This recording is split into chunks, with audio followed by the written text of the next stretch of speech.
folks, Checo has actually responded, and he's decided to Checo himself before he Reco'd himself. We have now heard the first indication about what the future of Sergio Perez will be within Formula One. For the longest time, he was quite assured and very confident about his future with the Red Bull team post his contract in 2024. Will he get another extension? Probably not likely, and it's all to do with the certain quote that he made for the media.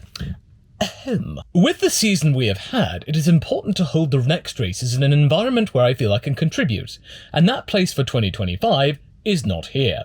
We will have to look for other alternatives. He then does go on to say that that doesn't mean that he's going to give up the fight. His focus for the moment is at Red Bull until his contract is over. But this is the strongest indication that Perez has pretty much given up all hope that he will be at Red Bull post 2024. And quite frankly, I don't blame him. Every other day, we hear Christian Horner saying, "Oh, don't worry about Checo, oh, he's absolutely fine." Then Marco says, "Oh, Checo's absolutely fine. Well, the only big issue about it is himself." And then he goes on to say, "Yeah, he's not really getting on at the moment, and, you know, it's really a bit disruptive. I don't really know where he's going to go." So I don't blame Sergio Perez for looking at other options where every other day, the two bosses that he has at Red Bull are vacillating as to the future of his drive next to Max Verstappen. But the question is, though, well, where is he going to go? Yes, of course, Sergio Perez does have a few years left at Formula One. He's not a really old driver. In fact, he's actually younger than Daniel Ricciardo, who is the biggest candidate to replacing him at Red Bull next to Verstappen, which is really, really ironic. So Perez leaving because of age isn't really that big of an issue, but who would actually have him?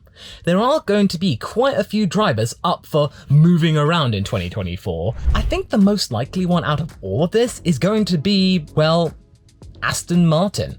Why would I say that? Well, he used to drive for them, and he didn't leave on his own terms. He was practically kicked out because, of course, Sebastian Vettel over Sergio Perez. There were quite a lot of decisions made, and Aston Martin, if they wanted to be taken seriously, you got to have a 4-time world champion there, and now they've got a 2-time world champion, Fernando Alonso, who's arguably better than Vettel. He should have probably had 2 or 3 titles more, but that's up for debate. But the point is that Sergio Perez going back there to not replace Alonso, no. It's quite clear Alonso is going to stay there for as long as possible, but to replace Lance Stroll.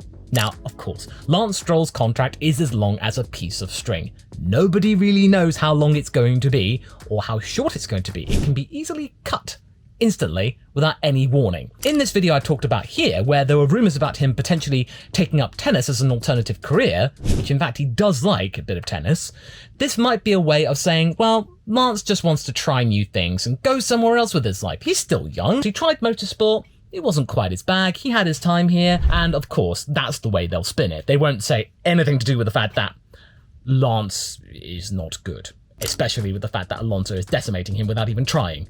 Alonso's kind of killing him with kindness. And then Mike Crack comes out saying, well, there's not a big enough performance gap for us to have any cause for concern with him. And it's probably the best bit of comedy I've heard in quite a while. But either way, Checo coming in to partner Fernando Alonso would be quite a strong lineup because Alonso is going to be the top dog at Aston Martin. He's proved time and time again that he can score a lot of podiums in quick succession. Sure, Sergio Perez was the contributor of quite a lot of podiums during the Force India days, as well as Racing Point, and of course getting the win in Scuderia. He does have a lot of support there still, and the fact that he wasn't fired and he pretty much was just pushed out means there would be a lot of sympathy for him. So I reckon that a lot of people would be happy to see him back there partnering Alonso. And of course, Perez wants to be part of a team. He was there in the thick of it when that team was looking likely to go bankrupt, and he was one of their biggest supporters to say, you really should go and buy this team. He's been through a lot. So you get Piastri and Norris with a really young driver lineup. Just have Aston Martin an older driver lineup. Perez has some history there. Alonso has proven that he wants to be there with the long haul, and quite clearly, this is going to be his last team. And I think an Alonso-Perez lineup could actually be a really strong one, especially when Aston Martin get their act together. Because I think that next year, that's going to be a good year to keep an eye on Aston Martin. They have overexerted themselves this year, so don't rag on them for saying, oh, they suck now. They're just tired. They will be better. But then where else could he go? Well, could you actually say McLaren, perhaps? Well, maybe, maybe not. It all depends on what happens with either Piastri or Norris, and I want to talk about this in another video, but I'm starting to see vibes of Senna, Prost, Alonso and Hamilton, Piastri and Norris, even a little bit of Coulthard and Hakkinen at points, because, you know, Coulthard and Hakkinen were there together for a very long time, but they did clash every now and again. I remember one Austrian Grand Prix, they did take each other off, and now we're starting to see that with Piastri and Norris. Could we actually see one of them going somewhere else? Maybe a driver swap with Norris going to Red Bull and Perez going to McLaren. Would he want to go back there again? Well, I mean, it really depends, because the McLaren of 2013 is a completely different beast to the McLaren of 2023 and beyond.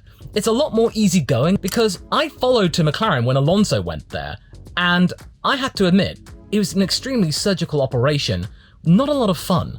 It was just really cold, it just seemed very tyrannical under the hands of Ron Dennis, and then you got Eric Boullier and Zach Brown who's trying to get some life back into it, try and make it a bit more relaxed, a little bit more team-like, and Andrea Stella's trying to do that too, to carry that on. If Norris decided to go and Perez was swapped to McLaren, I mean, would he actually want to be there? Well, it all depends on how McLaren does, because they've got their new wind tunnel now and they're going to start to use it, and by 2025 it will be fully operational, so we might actually see a little boost from McLaren. You've got Oscar Piastri, who could learn a thing or two from a very experienced driver like Sergio Perez, who can punch above his weight, machinery that isn't necessarily worthy of being on the podium. But then again, Piastri by that time, if he's able to actually push Norris out of McLaren, which seemed unheard of this time last year, he will also be gunning for that top dog seat.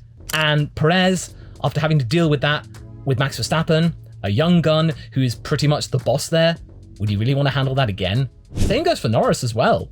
Norris at the moment seems to be very aggressively making the point that he is the one that McLaren have to bend over to, with all of those undercut strategies for Oscar. But I'll talk about that in another video. But the point is, I kind of see it, and yet I don't. Because if Perez went to McLaren, it would kind of just be the same thing he had at Red Bull, only with a less strong car. Then I was actually thinking about, well, okay, Ferrari perhaps? Now, it's quite obvious that with Mercedes now locking down Hamilton and Russell for 2025, Charles Leclerc doesn't really have anywhere to go other than Red Bull, as some people have said, which is something that Stefano Domenicali actually kind of wants to see.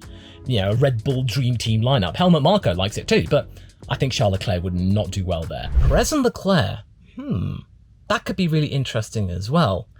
But herein lies the problem.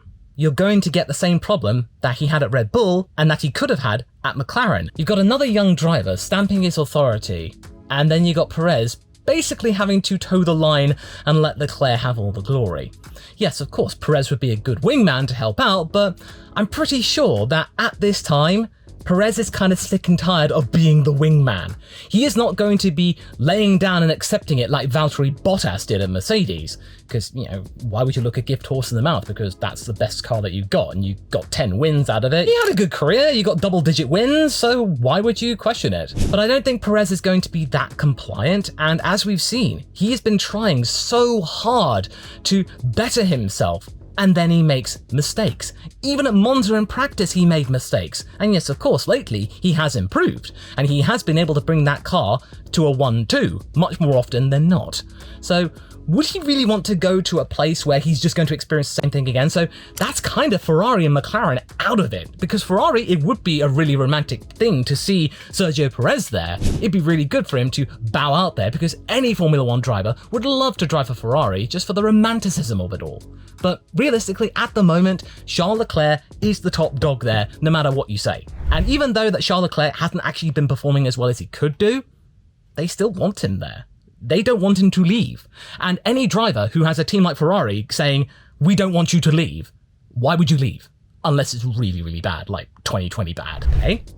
Back to Sauber then. Because Sauber is the place that gave him his first opportunity in the first place, and look what magic he did there. He got podiums in that car, which was massively underfunded. And if you went back to Sauber now, which is slowly getting more and more investment from Audi, slowly taking over the company, the Sauber group, that would be a really good romantic way to finish things, like Kimi Räikkönen did. He started at Sauber, and then he ended at Sauber, technically Alfa Romeo, but it's still the Sauber team in Hinwil.